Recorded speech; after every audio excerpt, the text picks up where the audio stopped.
Hi, everybody. This is Cindy Chen, your host for the podcast of Your Life, My Childhood Suitcase. I want to thank you so much for your kind, loving patience as I'm just coming back from my unscheduled hiatus.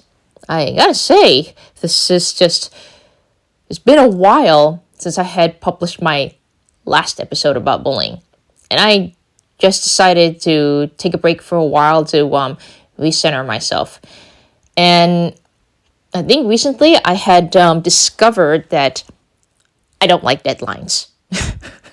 Yeah, I know. I don't like deadlines because in school, deadlines are for projects, homework assignments, and term papers, and everything that had to do. And I gotta say, deadlines, it is incredibly anxiety inducing, and it's enough to send anyone into a panic attack. And it's enough to send me into a period of exhaustion, or should I say to the point of resistancing. I don't want to do any more work. I had a friend and neighbor of mine next door, Lisa, editing a couple of my episodes, but she decided that she is actually going to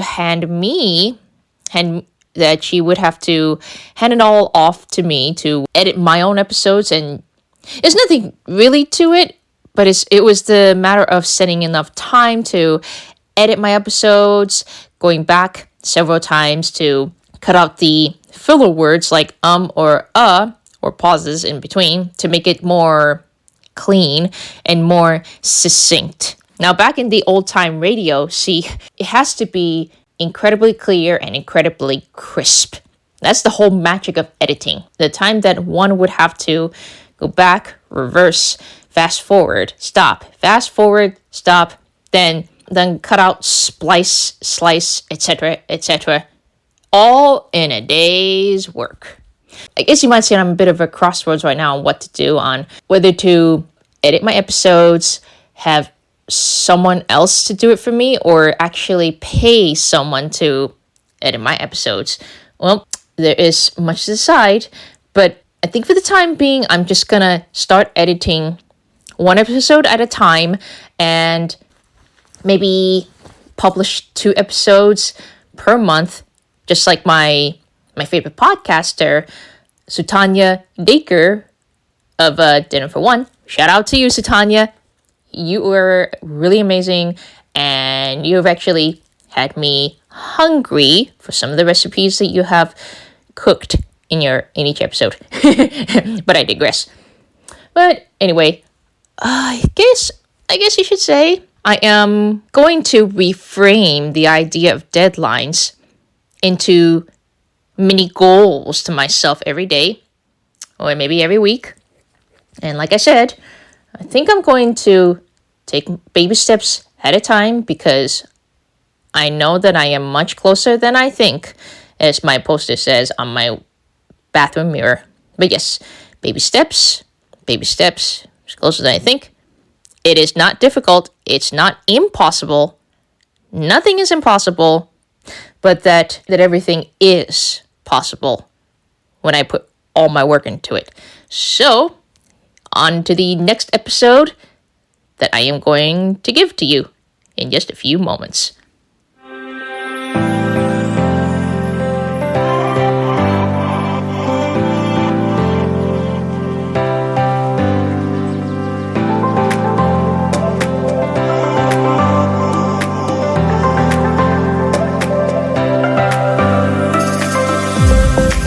Hello, listeners, and welcome back to my podcast, Unpacking My Childhood Suitcase. If you are listening to this for the first time, welcome to my podcast, and thank you so much for taking the time to listen. Today's episode, I am going to unpack the truth about social media. Well, folks, it is official. I am now on Instagram with my handle, naturally, my childhood suitcase. And may I say, it has been a while. Actually, I should say 10 years, in fact. Last time I had used social media was on Facebook, and I believe it was around September 2015. That was while I was on holiday to the Rose City Comic Con with my loving partner, Mr. E.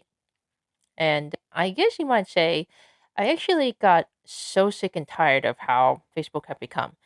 I actually started Instagram to help promote this business, the podcast, to try to grow my audience.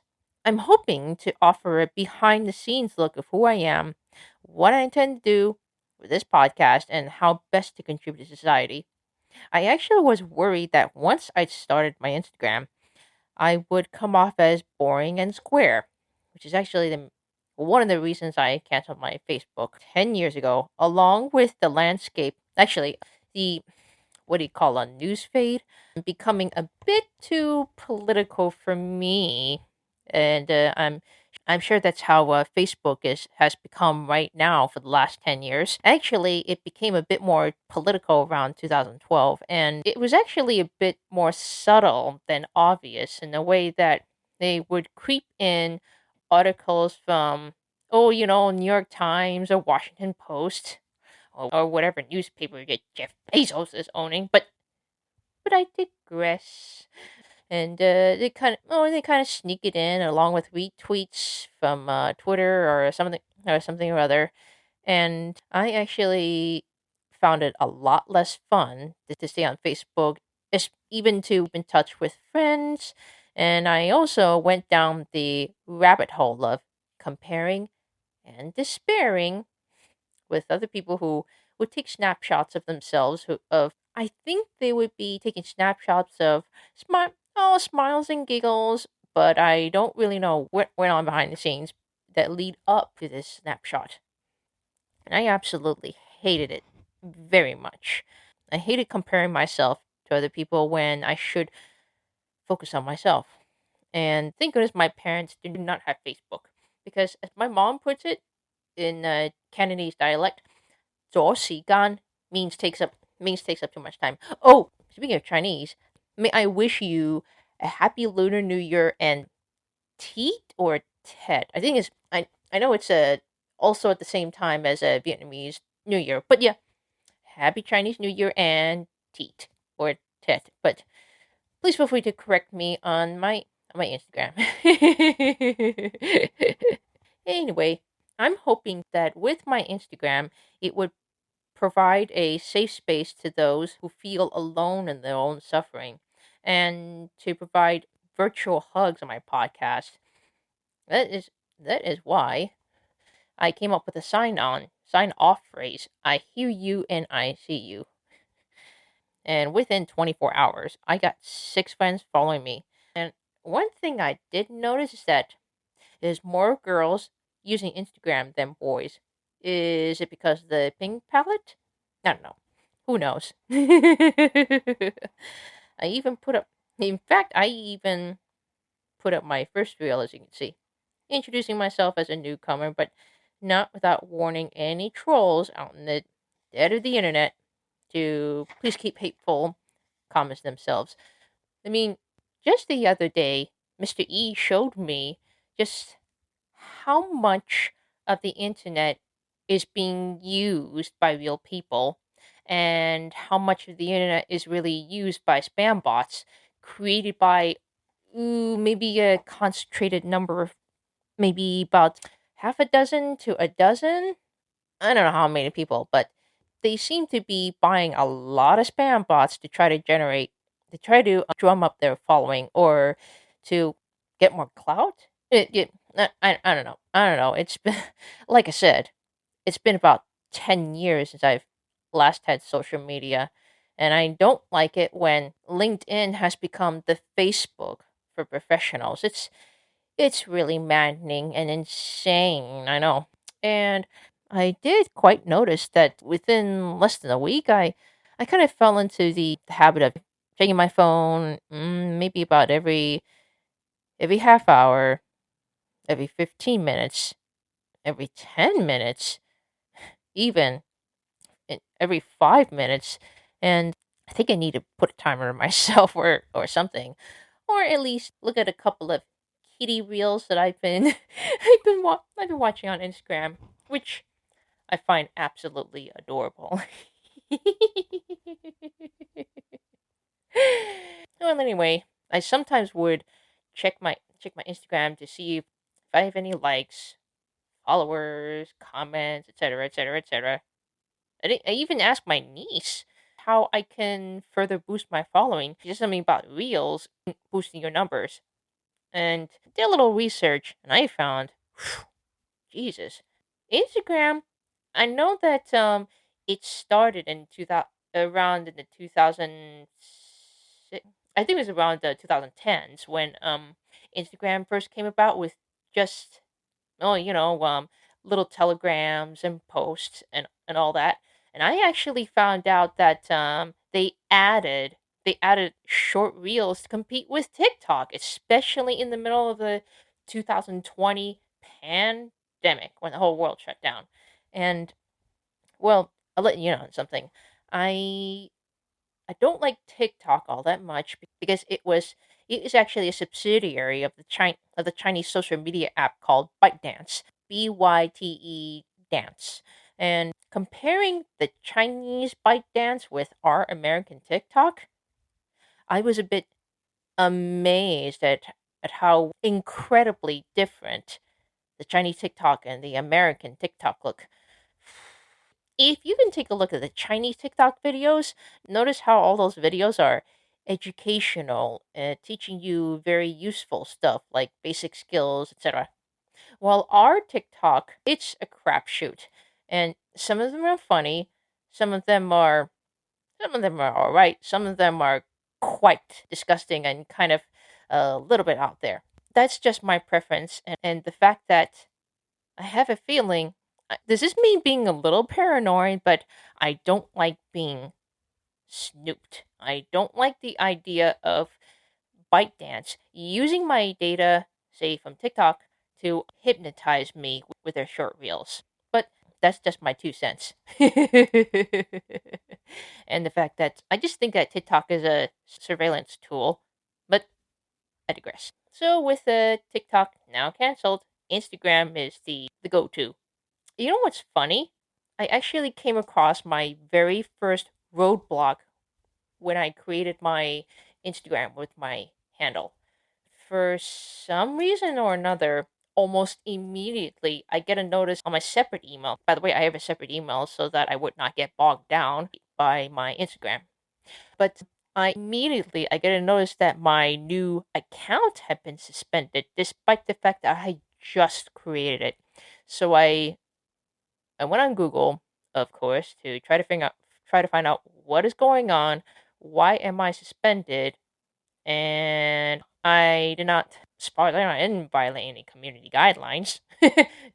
One other avenue that I had to explore when I checked into my separate Gmail account and verify to that website, that email, that it is indeed me. So, within seconds flat, my Instagram account was finally activated. Yay! So that was kind of the hardest 48 hours of my life. And I don't like it whenever I'm trying to create something only to come across a roadblock. Like, I'm a perfectionist, see? So I feel like I need to plan for everything. I need to make sure that everything is fine and dandy, be ready to go. Only find a bit of chaos just to throw me into a tailspin, and I do not like that. Being autistic, I do not appreciate chaos, and especially when I'm driving, and you might find me cussing the hell out of other drivers. But lately, I have been learning to try to control myself and give everybody the benefit of the doubt, and maybe just assume that a speedy runner out there would be having diarrhea and maybe shat themselves and trying to find the nearest bathroom.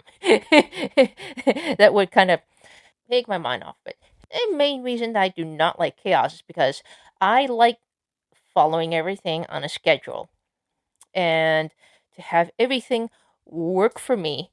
And when something bounces back and it doesn't seem to work in my favor, I get a little bit mad. I kind of freak out. and say, God damn it, now what? What am I doing wrong now? Yes. Yes. Whenever something doesn't work, I feel like something did not go right because I am to blame. Whatever the hell that is. Finally figuring out that solution with my Instagram suspension hold, I think maybe I felt so relieved that I could actually start posting. And I also tend to overthink. I also tend to overanalyze, say, "Oh my god, how am I going to look on Instagram? Am I going to look stupid? Do I have to put some sort of filter on myself to make myself look presentable? Is that what Instagram was all about?" I don't know. Once I did put up my first post of my diary, I got, well, it's not bad having a couple of likes, a few likes and a few comments, but I felt like I needed a bit more. I needed a bit more, but just tonight, I actually came across a very insightful post with a full moon by courtesy of Dr. Sonia Chand, which I really appreciate your post that you put up tonight. But she mentioned something about a full moon and something to do with metrics. Let me see. Yes, here it is. Just because somebody may have more likes or more views or more followers doesn't mean that your content is not valuable. You are valuable in your own way and with the right kinds of people. Like the night sky, even though it is easy to focus on the full moon because it takes up space and glows, the sky is made that much more beautiful with the stars that shine alongside the moon. Don't ever look at metrics that make you feel unworthy because for the right people, you are shining. Fuck yeah. Fuck yeah, Dr. Sonia. That was actually the best post I had ever read.